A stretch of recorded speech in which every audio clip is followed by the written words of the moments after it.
Shalom saudara-saudara, hari ini kita berselancar dalam kebenaran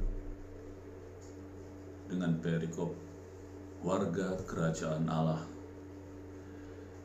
Ketika kita percaya Yesus Kristus sebagai Tuhan dan Juru Selamat, kita telah dilepaskan dari kekuasaan setan, yaitu pemerintahan dan pimpinan setan. Dulu kita hidup dengan cara-cara yang tidak benar. Kita sekarang sepenuhnya berada di bawah penguasa yang baru, yaitu di bawah Tuhan Yesus.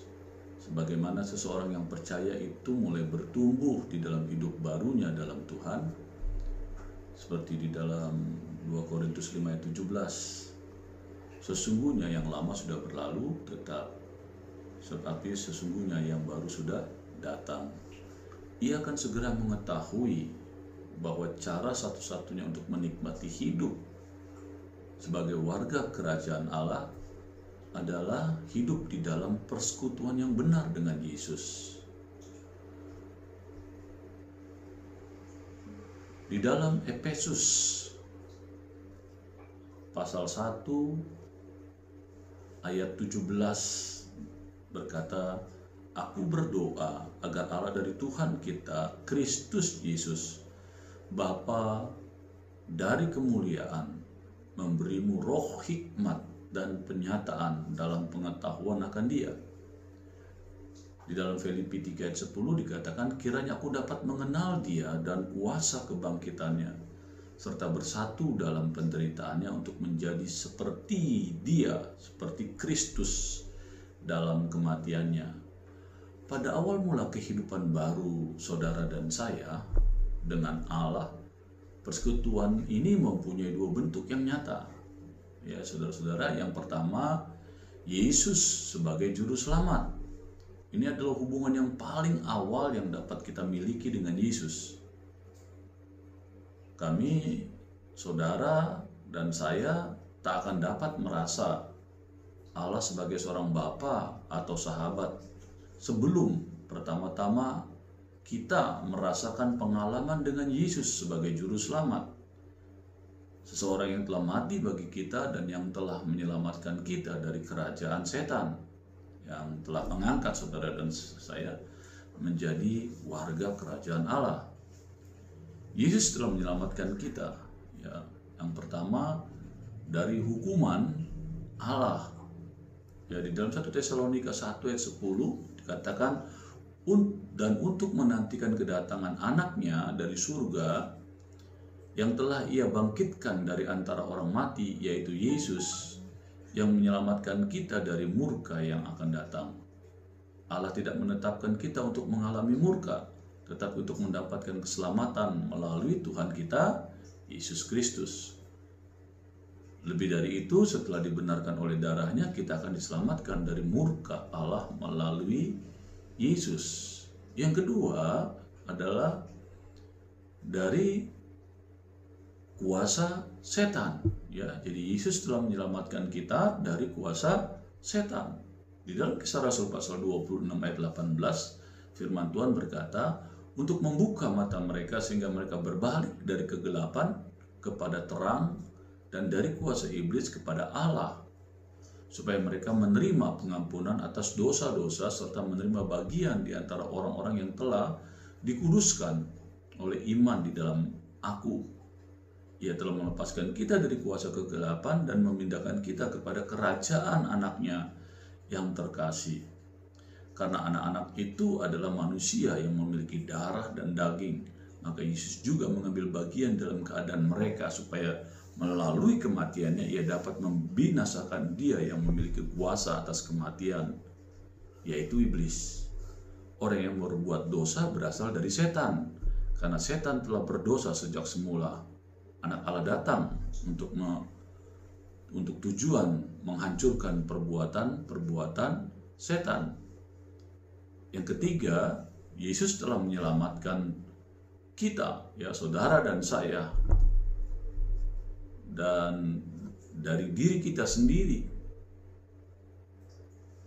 Dikatakan di dalam Filipi 3 ayat 19,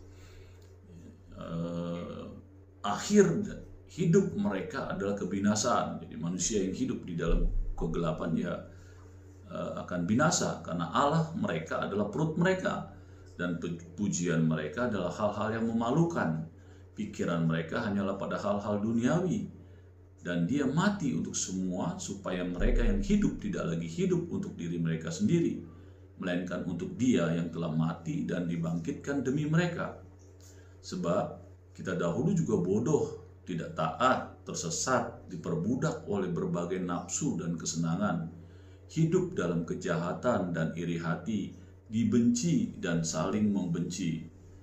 Akan tetapi ketika kemurahan dan kasih Allah Juru Selamat kita dinyatakan, Ia, Yesus Kristus itu menyelamatkan kita bukan dari perbuatan benar yang kita lakukan, melainkan karena belas kasih-Nya melalui pembasuhan kelahiran kembali dan pembaharuan Roh Kudus yang Ia curahkan atas kita dengan melimpah melalui Kristus Yesus Juru Selamat kita. Dengan mengetahui bahwa kamu saudara dan saya sudah ditebus dari cara hidup yang sia-sia, yang saudara dan saya warisi dari nenek moyang saudara dan saya, karena perbuatan dosa kita, saudara, dikatakan bukan dengan barang yang fana seperti emas atau perak. Jadi Yesus telah menyelamatkan kita dari hukuman Allah, dari kuasa setan, dan dari diri kita sendiri, saudara. Di dalam Ibrani 5 ayat 8-9 dikatakan demikian, dan sekalipun ia adalah anak, ia menjadi pokok keselamatan yang abadi bagi semua orang yang taat kepadanya. Dan yang kedua, sebagai warga kerajaan Allah, yang pertama-tama kita lakukan adalah, saudara, Dia sebagai Juru Selamat, Yesus Kristus. Yang kedua, Dia sebagai Tuhan. Ya, ketika Dia telah menjadi selamat kita, Dia juga menjadi Tuhan kita. Dengan pengenalan kita pada Yesus sebagai Juru Selamat, kita dibawa masuk ke dalam kerajaan Allah. Ya, saudara dan saya menjadi warga kerajaan Allah. Namun persekutuan kita tak terhenti sampai di situ saja. Sekali kita memasuki kerajaannya, persekutuan dengan Dia membawa perubahan-perubahan yang dramatis. Kami tak hanya mengenal Dia sebagai Juru Selamat, tapi sebagai Tuhan, Tuhan kita. Ia adalah Raja dalam kerajaannya. Jadi karena kamu telah menerima Yesus Kristus, saudara dan saya menerima Yesus Kristus sebagai Tuhan, hiduplah terus dalam Dia. Karena itu aku mau meyakinkan kamu bahwa tidak ada seorang pun yang berkata-kata oleh Roh Allah dapat berkata, terkutuklah Yesus. Dan tidak ada seorang pun yang dapat mengaku Yesus adalah Tuhan selain oleh Roh Kudus. Ya, saudara-saudara, itu perkataan firman. Kalimat menyebut aku guru dan juga Tuhan itu tepat karena aku memang guru dan Tuhan. Dan yang dinyatakan sebagai anak Allah yang berkuasa melalui kebangkitan dari antara orang mati menurut roh kekudusan, yaitu Yesus atau Kristus Yesus Tuhan kita. Tetapi bagi kita, saudara dan saya, hanya ada satu Allah, yaitu Bapa. Dari Dialah segala sesuatu dan kita ada untuk Dia. Dan hanya satu Tuhan, yaitu Kristus Yesus, yang seolahnya segala sesuatu ada dan kita ada melalui Dia. Karena itu, janganlah menghakimi sebelum waktunya, yaitu sebelum Tuhan datang. Ia yang akan menerangi hal-hal yang tersembunyi dalam kegelapan dan akan menyatakan maksud-maksud hati. Lalu setiap orang akan menerima pujian dari Allah. Pada saat saudara dan saya memasuki kerajaan terang itu atau kerajaan Allah itu, saudara dan saya dapat menikmati dengan maksud apa yang kita diciptakan, yaitu persekutuan yang penuh kasih dengan Allah. Dan karena itu juga ketika Yesus menjadi Tuhan dari kehidupan kita, kita merasa bahwa kekuasaannya dalam kehidupan kita membawa kita keluar dari suasana kekacauan dalam dosa dan masuk dalam kehidupan yang suci, yang penuh dengan ketertiban dan kedamaian. Di dalam Kolose 2 ayat 9 dikatakan, sebab dalam Dia berdiam seluruh kepenuhan keilahian yang hidup dalam bentuk jasmani. kamu telah menjadi penuh dalam Dia, yaitu yang adalah kepala atas semua pemerintah dan penguasa. Tetapi bagi kita hanya ada satu Allah, yaitu Bapa. Dari Dialah segala sesuatu, dan kita untuk Dia. Dan hanya ada satu Tuhan, yaitu Kristus Yesus, yang olehnya segala sesuatu ada, dan kita melalui Dia. Yang seterusnya, kita belajar menjadi teladan dari warga negara kerajaan Allah. Filipi 2 ayat 5 menyatakan, hendaklah kamu dalam hidupmu bersama, yaitu sikap hidup kita, ya. Di dalam terjemahan itu dikatakan, terjemahan yang lain adalah sikap hidup kita, menaruh pikiran dan perasaan yang terdapat juga dalam Kristus Yesus. Walaupun raja dari kerajaan itu menjadi seorang hamba, yaitu Yesus Kristus itu, ia adalah contoh dari warga negara kerajaan Allah yang sejati, ya, dari kerajaannya. Di dalam firman Tuhan Yohanes 13 ayat 13 sampai 15 berkata demikian, kamu menyebut aku guru dan Tuhan, dan katamu itu tepat, sebab memang akulah guru dan Tuhan. Menurut firman Allah yang saya baca, ya, di dalam Yohanes 13 ayat 13-15 ini, gitu ya, supaya saudara mengerti ini perkataan firman, gitu. Nah, saudara, dikatakan, aku yang adalah Tuhan dan gurumu telah membasuh kakimu, kamu pun harus saling membasuh kakimu. Sebab aku telah memberikan contoh kepadamu supaya kamu juga melakukan seperti yang aku lakukan kepadamu. Jadi saudara-saudara, kita harus mengerti itu. Sebab Yesus Kristus telah memberikan contoh kepada saudara dan saya, supaya kita melakukan seperti apa yang Yesus lakukan kepada saudara. Dengan sesungguhnya Tuhan mengatakan kepada saudara dan saya, seorang hamba tidak lebih besar daripada tuannya, ataupun seorang utusan tidak lebih besar daripada orang yang mengutusnya. Jika kamu sudah mengetahui semuanya ini, kamu diberkati jika kamu melakukannya. Seharusnya tidak demikian di antara kamu, tetapi siapa yang menjadi besar di antara kamu harus menjadi pelayanmu. Dan siapa yang ingin menjadi yang pertama di antara kamu, ia harus menjadi hambamu. Inilah persekutuan kerajaan Allah yang ada di dalam bumi. Ya, kita ini sudah percaya Yesus sebagai Tuhan dan Juru Selamat, kita menjadi warga kerajaan Allah, dan inilah pola hidup. Ya, siapa yang ingin menjadi yang pertama di antara kamu, ia harus menjadi hambamu. Jadi saudara, luar biasa, ya. Saudara dan saya saling menghormati, menghargai, yang kalau di dunia sekuler tidak terjadi itu. Kita malah saling mendahului, saling menomorsatukan, ya, saling egonya ditinggikan. Tetapi Tuhan katakan, saudara dan saya harus menjadi hamba. Jadi kita saling menundukkan diri, saling menghormati, saling menghargai, saling memberi, ya.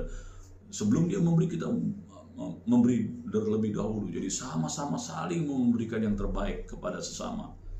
Jadi sama seperti anak manusia yang datang bukan untuk dilayani. Ya, di dalam Matius 20 ayat 28 berkata demikian.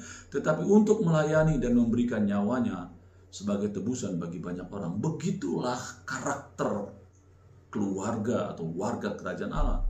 Saudara, kita masih ada dalam dunia ini, tapi karakter-karakter ilahi itu telah diajarkan melalui firman Tuhan ini. Ya, yang sekarang saya perkatakan untuk saudara yang belum mengerti tentang warga kerajaan Allah, inilah karakter-karakter dari kerajaan Allah. Saling melayani, ya, saling menghargai, dan itu penting sekali, ya. Seharusnya tidak demikian, dan tetapi siapa yang menjadi besar di antara kamu, ia harus menjadi pelayanmu, ya. Nah, itu, ya, sama seperti anak manusia yang datang bukan untuk dilayani, tetapi untuk melayani dan memberikannya nyawanya sebagai tebusan bagi banyak orang. Siapa yang lebih besar? Orang yang duduk makan atau yang melayani? Bukankah orang yang duduk makan? Tetapi Kristus berkata, aku ada di tengah-tengahmu sebagai orang yang melayani. Jadi dia sudah memberikan contoh bagaimana dia hidup sebagai manusia 100%, menunjukkan karakter kerajaan Allah kepada saudara dan saya. Begitu kita percaya dia sebagai Tuhan dan Juru Selamat, Tuhan sudah memberikan contoh-contoh bagaimana hidup dalam karakter warga kerajaan Allah, sekalipun kita masih hidup dalam kemanusiaan kita di dalam dunia ini. Yang seterusnya, ya, tunduk dan takluk kepada raja sebagai anggota dari kerajaan Kristus. Jadi kalau kita menjadi warga kerajaan Allah, ya kita harus tunduk, takluk kepada pemimpin kita sebagai warga atau anggota dari kerajaan Kristus, kerajaan Allah.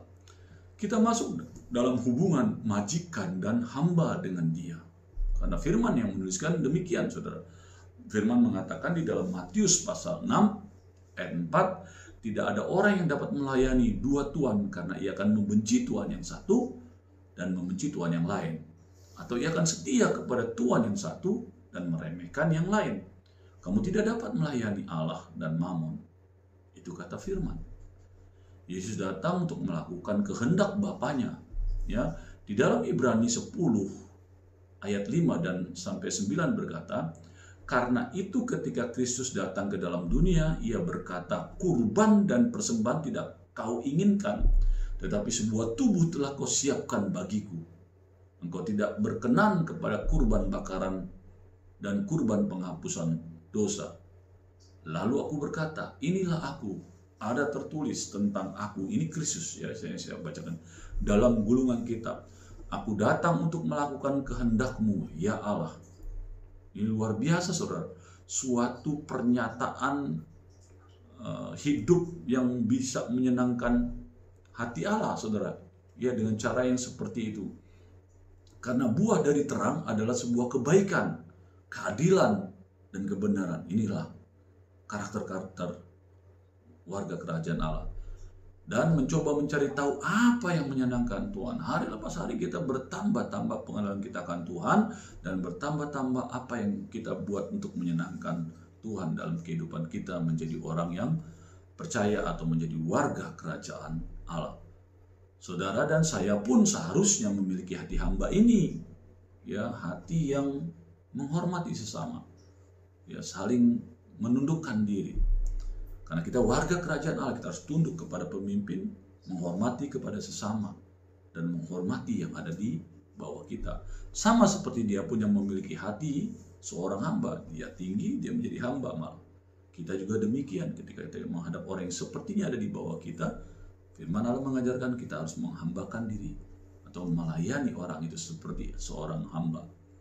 Banyak orang Kristen tidak suka konsep menjadi seorang hamba, karena tampaknya sikap itu akan membuat seorang merasa rendah diri atau direndahkan, merasa direndahkan terhadap orang lain.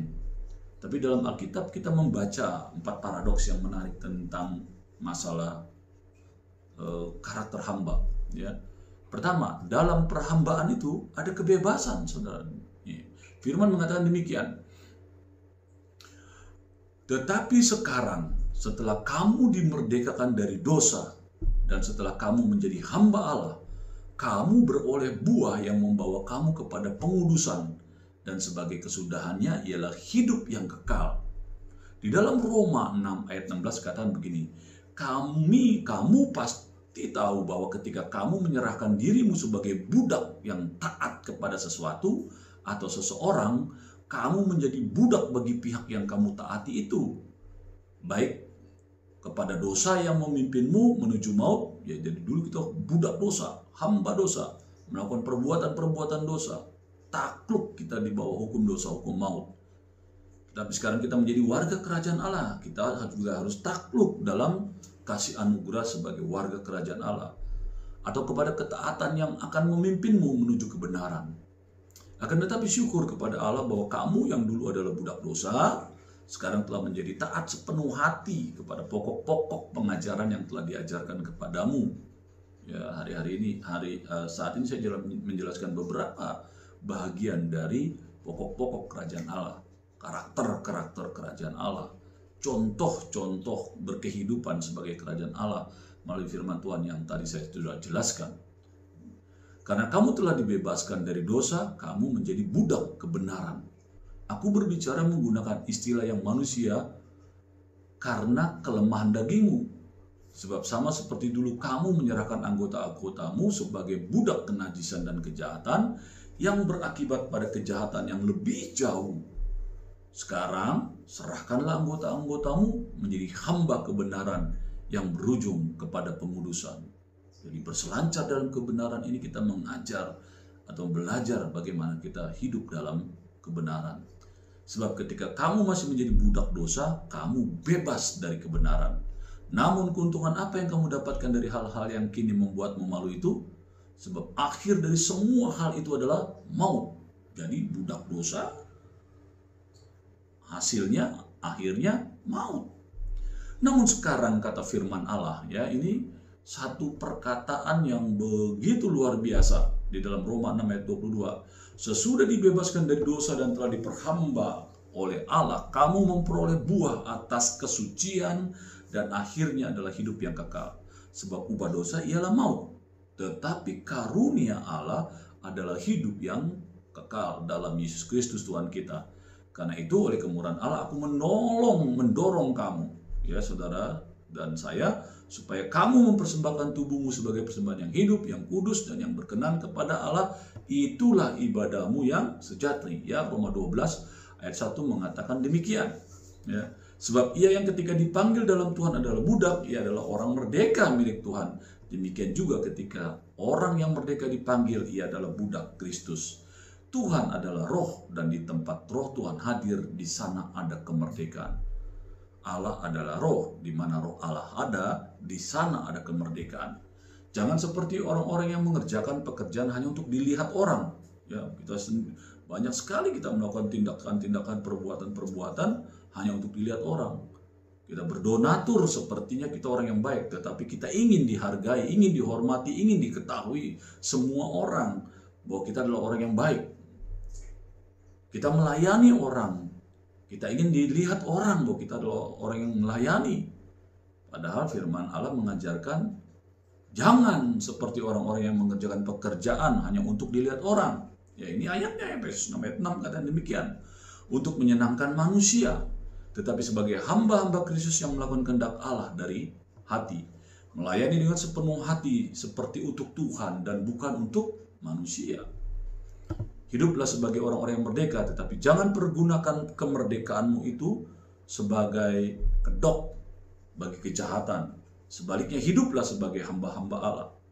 Jadi banyak orang waktu susah, oh Tuhan aku berjanji akan melayani Engkau. Aku akan memberikan sebahagian kekayaanku untuk melayani Engkau. Tapi setelah sekian lama baru ngasih sekali dua kali. Terus kita merasa diri yang kita jadi Tuhan. Kita atur segala sesuatunya. Sehingga kita akhirnya menjadi orang-orang yang sepertinya menjadi orang baik. Tapi sebenarnya kita sudah menjadi Tuhan. Ngatur sana, ngatur sini. Tuhan juga gak begitu-gitu amat sih. Ya, jadi saudara-saudara, melayani dengan sepenuh hati seperti untuk Tuhan dan bukan untuk manusia. Hiduplah sebagai orang-orang yang merdeka, tetapi jangan pergunakan kemerdekaanmu itu sebagai kedok ya bagi kejahatan. Sebaliknya hiduplah sebagai hamba-hamba Allah. Ya, ini teguran ya untuk kita yang merasa punya komitmen ya menjadi orang yang suka menolong, suka mendoakan orang, suka melayani, suka menabur. Tapi ujung-ujungnya kita ingin dihargai, ingin dihormati. Kalau tidak dihargai, tidak dihormati, kita nggak mau. Kita berhenti untuk kita menabur, melayani, menolong, karena nggak ada feedbacknya. Padahal tidak begitu. Tuhan Allah kan kamu orang munafik. Ya. Matius 23 ayat 11-12 berkata demikian. Barang siapa terbesar di antara kamu, hendaklah ia menjadi pelayanmu. Dan barang siapa meninggikan diri, ia akan direndahkan. Kata Tuhan, saudara. Jadi Tuhan itu begitu mengingatkan kita. Ketika kita punya masalah ditolong Tuhan, terus kita mau merendahkan diri, mau layani dan sebagainya, lama-lama kita mulai naik lagi, mulai terbang lagi tinggi. Padahal bukan begitu. Ya sudah terus saja melayani karena kita bisa ada sebagaimana kita itu karena anugerah kan, diselamatkan, disembuhkan, dipulihkan, diberkati dan sebagainya. Ada berkat-berkat yang kita terima, seharusnya jangan jadi sombong ya, dan itu tidak baik. Seharusnya tidak demikian di antara kamu, tetapi siapa yang ingin menjadi besar di antara kamu, ia harus menjadi pelayanmu, kata firman Tuhan di dalam Matius 20-26. Dan siapa saja yang ingin menjadi yang pertama di antara kamu, ia harus menjadi hambamu. Ya, Matius 20 ayat 27-nya. Di dalam Markus 9 ayat 35 kata demikian. Lalu Yesus duduk dan memanggil ke-12 murid dan ia berkata kepada mereka, jika seseorang ingin menjadi yang pertama, ia harus menjadi yang terakhir dari semuanya dan pelayan bagi semuanya. Wow, saudara, nggak gampang ya. Kalau kita anak-anak Tuhan yang suka melayani di gereja, kita malah ingin yang kelihatan terdahulu. Padahal firman Allah mengajarkan sebaliknya, kita menjadi yang terakhir dan menjadi pelayan. Bukan saudara kita ingin dihormati, dihargai, dan ingin terlalu tampil dan sebagainya. Padahal nggak begitu. Firman Allah mengajarkannya di dalam Markus 9:35 mengatakan demikian. Ia harus menjadi yang terakhir dan semuanya, dari semuanya dan pelayan bagi semuanya. Namun tidak seharusnya di antara kamu, ya sebaliknya siapa saja yang ingin menjadi besar di antara kamu harus menjadi pelayan. Jadi siapa saudara di dalam pelayan ini? Ingin saudara menjadi besar? Kata Tuhan, layani sesamamu dengan sungguh-sungguh. Tuhan pasti menggenapi janjinya, engkau pasti akan jadi seorang yang besar. Baik dalam pelayanan, dalam pekerjaan, dalam usaha, dalam apa saja. Karena ini janji Tuhan. Saling melayani, maka engkau akan dibesarkan oleh Tuhan. Jika seseorang melayani aku, kata Tuhan, ia harus mengikuti aku. Di mana aku berada, di situ pelayanku berada. Jika seseorang melayani aku, kata Tuhan, Bapa akan menghormati dia, ya, ini luar biasa. Jadi dalam kerendahan ada pengangkatan, kata Tuhan. Matius 18 ayat 4 berkata, sedangkan barang siapa merendahkan diri dan menjadi seperti anak kecil ini, dialah yang terbesar dalam kerajaan sorga. Ya saudara, ini perkataan yang diajarkan oleh Tuhan melalui berselancar dalam kebenaran ini. Di dalam Lukas 18 ayat 14 dikatakan, aku berkata kepadamu, pengumpul pajak ini pulang ke rumahnya sebagai orang yang lebih dibenarkan daripada orang Farisi itu.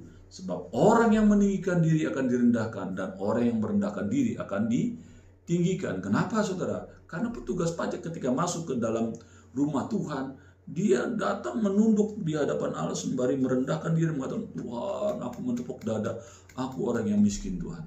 Sembari menundukkan muka karena dia tahu dia orang berdosa di hadapan Tuhan. Tetapi orang-orang Farisi meninggikan diri, Tuhan, aku sudah berbuat baik, aku berpuasa, aku beribadah, aku melakukan aturan-aturan dengan ketat dan sebagainya. Tetapi Tuhan dikatakan menghargai pengumpul pajak karena dia datang ke rumah Tuhan dengan kerendahan. Keangkuhan seseorang akan merendahkan dirinya, tetapi siapa yang rendah di dalam roh akan menerima pujian.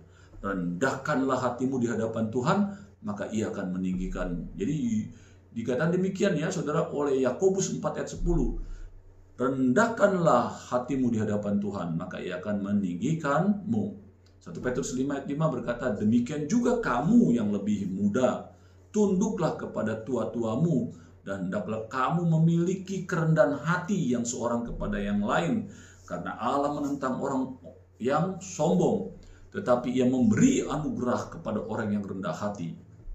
Sebab itu rendahkanlah dirimu di bawah tangan Allah yang penuh kuasa, maka ia akan meninggikan kamu pada waktunya. Akan tetapi banyak orang yang pertama akan menjadi yang terakhir, dan yang terakhir akan menjadi yang pertama. Ya, saudara-saudara, jadi di dalam penundukan, saudara-saudara, firman Allah mengajarkan ada pengangkatan. Di dalam kerendahan hati ada pengangkatan. Di dalam penundukan ada kewibawaan, saudara-saudara. Seorang perwira rohani, seorang pemimpin laskar yang membawai lebih dari 100 orang prajurit, saudara, yang datang pada Yesus mengerti prinsip ini. Ya, di dalam Lukas 7 ayat 8 mengatakan begini, perwira Romawi yang katanya mempunyai 100 prajurit, dengan jabatannya itu dia punya bawahan 100 orang prajurit, saudara. Sebab itu aku juga menganggap diriku tidak layak untuk datang kepadamu, tetapi katakan saja sepatah kata, maka hambaku itu akan sembuh. Sebab aku sendiri seorang bawahan, dan di bawahku ada pula prajurit. Jika aku berkata kepada salah seorang prajurit itu pergi, maka ia akan pergi, dan kepada seorang lagi datang, maka ia datang, ataupun kepada hambaku kerjakanlah ini, maka ia akan mengerjakannya. Karena perwira itu juga, ya saudara, memperkatakan itu kepada Tuhan Yesus. Tuhan Yesus tercengang-cengang. Ya. Karena perwira itu juga mempunyai seorang atasan. Ia dapat menunjukkan sikap demikian ini, siap untuk tunduk pada perintah Yesus. Luar biasa ya saudara. Perwira ini. Nah saudara-saudara, gaya kehidupan dari kerajaan Allah adalah sikap dari penundukan diri, ketaatan, pendudukan dari ketaatan kepada Allah, saudara. Di dalam Matius ayat 13, pasal 13 ayat 21, tetapi ia tidak mempunyai akar dalam dirinya dan bertahan sebentar saja, dan ketika penindasan atau penganiayaan terjadi karena firman itu, ia langsung terjatuh. Dunia ini sedang lenyap bersama dengan keinginannya, tetapi orang yang melakukan kehendak Allah akan hidup selama-lamanya. Akhirnya saudara-saudara, kami meminta dan menasihatimu dalam Tuhan Yesus supaya seperti yang sudah kamu terima dari kami tentang bagaimana kamu harus hidup dan menyenangkan Allah, lakukanlah itu lebih lagi. Nah, itu Tuhan mengajarkan. Jadi kita menundukkan diri kita sendiri pada kehendak Allah, tidak dengan enggan karena takut. Tidak. Kita menundukkan diri kepada Allah itu karena merupakan suatu kewajiban dalam jabatan atau anugerah yang diberikan kepada kita sebagai warga kerajaan Allah. Tetapi karena Allah telah melakukan semuanya itu bagi kita.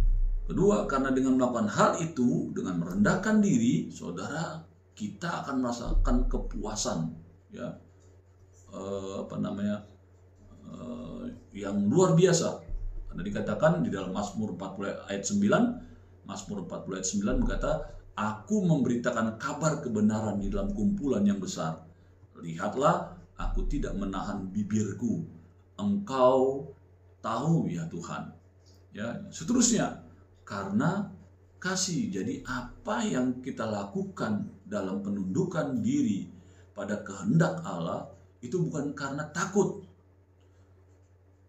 tetapi karena Allah telah melakukan semua itu bagi kita. Allah yang begitu dahsyat merendahkan diri menjadi manusia untuk menyelamatkan kita yang seharusnya binasa. Dikatakan karena dengan melakukan hal itu kita merasakan kepuasan. Yang ketiga dikatakan kita melakukan itu semua karena kasih. Ya saudara-saudara. Nah saudara, buah-buah dari kerajaan, warga kerajaan Allah yang kita lakukan, kan ada hasil, ada buah, dikatakan demikian. 1 Tesalonika 2 ayat 11-12 berkata begini, kamu tahu betapa kami seperti bapa terhadap anak-anaknya, telah menasihati kamu dan menguatkan hatimu seorang demi seorang, dan meminta dengan sangat supaya kamu hidup sesuai dengan kehendak Allah yang memanggil kamu ke dalam kerajaan dan kemuliaannya.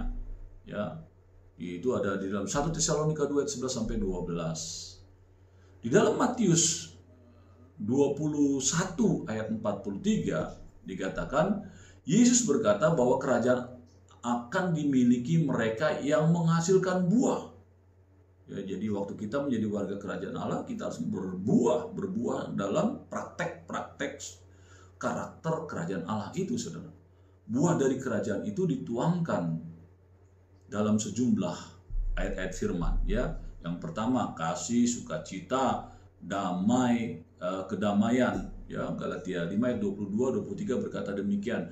Akan tetapi buah roh adalah kasih, sukacita, damai sejahtera, kesabaran, kemurahan, kebaikan, kesetiaan, ya, kelemah lembutan, dan penguasaan diri. Tidak ada hukum yang melawan hal-hal ini, saudara. Nah, itu yang diajarkan, ya, tentang prinsip buah dari kerajaan Allah, ya, dalam ayat-ayat firman Allah. Karena buah dari terang itu adalah sebuah kebaikan, keadilan, dan kebenaran. Apakah di antara kamu ada yang sedang menderita? Biarlah ia berdoa. Apakah ada yang sedang bersuka cita? Biarlah ia menyanyikan mazmur, ya, kata firman Tuhan. Jadi saudara, betapa luar biasanya prinsip-prinsip mempraktekkan, ya, firman Allah itu. Karena buah itu adalah semua, ya, kebaikan, keadilan, dan kebenaran. Apakah di antara kamu ada yang sedang sakit? biarlah ia memanggil tua-tua jemaat dan mereka harus mendoakannya, mengurapinya dengan minyak dalam nama Tuhan.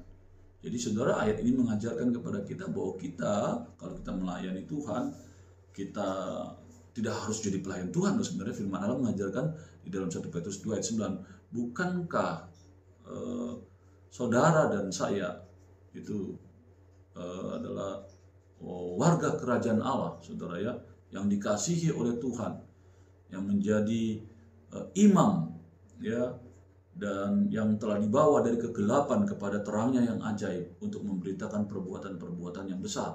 Jadi begitu luar biasa ya saudara, kita ini sebenarnya begitu kita menjadi warga kerajaan Allah, ya Allah memberikan semua anugerah itu ya yang Tuhan berikan. Apakah ada yang sakit? Biarlah memanggil tua-tua. Doa yang dinaikkan dalam iman akan menyelamatkan orang yang sakit itu, dan Tuhan akan membangunkannya, dan jika ia telah melakukan dosa-dosa, ia akan diampuni. Luar biasa saudara. Kita mendoakan orang sakit, memberikan minyak, dan dikatakan kata firman Tuhan ini ya di dalam Yakobus 5 ayat 13 sampai ayat yang ke-17 dikatakan demikian. Orang sakit pun didoakan oleh saudara dan saya, itu karena kita adalah imam, kan dikatakan biarlah ia memanggil tua-tua jemaat dan mereka harus mendoakannya. Jadi sebenarnya tua-tua jemaat itu saudara secara aturan gereja, tetapi secara prinsip kebenaran firman Allah bukan saudara, bukan hanya begitu saja. Karena firman Allah berkata saudara dan saya adalah bangsa yang terpilih, imamat yang darjani, bangsa yang kudus, umat kepunyaan Allah sendiri, untuk melakukan perbuatan-perbuatan yang besar dari Dia. Ya, jadi kita di imam saudara ya. Kita boleh mendoakan orang yang sakit. Kita nggak harus jadi pelayan Tuhan dulu baru kita boleh melayani orang sakit, enggak saudara.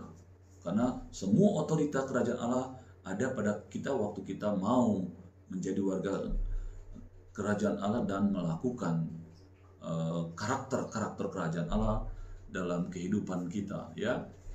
Doa yang dinaikkan saudara dengan iman, kata firman Allah itu kalau kita mendoakan orang sakit itu saudara ya, dikatakan bisa membuat orang itu sembuh saudara. Jadi betapa dahsyatnya ya, betapa dahsyatnya doa yang dinaikkan oleh iman itu. Karena itu hendaklah kamu saling mengaku dosamu dan saling mendoakan, ya kan? Jelas ya. Disuruh mendoakan di dalam Yakobus 5 ayat 16 supaya kamu sembuh. Jadi kalau saudara ada yang sakit, saling mendoakan ya. Doa orang benar yang dinaikkan dengan sungguh-sungguh sangat besar kuasanya ya. Di dalam Yakobus 5 ayat 17 seterusnya, Elia adalah manusia biasa seperti kita. Ia berdoa dengan sungguh-sungguh supaya tidak turun hujan, dan hujan tidak turun di negeri itu selama 3 tahun 6 bulan. Jadi semua didikan pada saat diberikan memang tidak menyenangkan dan menyakitkan sekali. Teguran-teguran firman Allah yang saya kumandangkan dalam berselancar dalam kebenaran ini memang tidak enak saudara ya. Apalagi kalau yang melakukan hal-hal yang kurang benar atau kurang tepat dari kebenaran firman, kayaknya seperti tertuduh ya, seperti disakiti. Tetapi firman Allah memang mengatakan demikian ya. Di dalam Ibrani 12 ayat 11, semua didikan ya pada saat diberikan memang tidak menyenangkan. Jadi saudara hari ini yang mendengarkan barangkali kupingnya jadi panas karena saya menjelaskan perkataan-perkataan di dalam berselancar dalam kebenaran firman Tuhan ini, dan menyakitkan. Akan tetapi sesudah itu akan menghasilkan buah kebenaran ya, yang akan memberi saudara damai sejahtera ya kepada mereka yang telah dilatih oleh didikan itu saudara ya. Dan seterusnya keadilan dan kedamaian serta sukacita. Wow, keren ya saudara. Jadi karena kami adalah ciptaan Allah, kami juga dibuat bagi kerajaannya dengan segala gaya hidupnya. Buah dari kerajaannya adalah hasil dari mujizat kelahiran baru oleh Roh Kudus di dalam kita. Jadi sebagai warga negara kerajaan Allah, kita mempunyai tanggung jawab terhadap kerajaan Allah dengan hidup sebagaimana kita seharusnya hidup, supaya dunia boleh melihat bentuk karakter kehidupan warga kerajaan Allah itu seperti apa, sehingga dunia rindu juga mereka diterima atau mereka mau masuk menjadi warga kerajaan Allah, karena itu yang memang Allah tetapkan. Ya, Kolose 2 mengatakan demikian. Kolose 1 ayat 10 mengatakan demikian. Kami juga berdoa agar hidup yang tampak dari luar itu memberikan keuntungan bagi nama Tuhanmu. Jadi keuntungan yang memberikan kemuliaan bagi nama Tuhan Yesus, dan agar saudara dan saya dapat memperkenankan hatinya. Demikianlah hari ini berselancar dalam kebenaran dengan judul warga kerajaan Allah. Kiranya menjadi berkat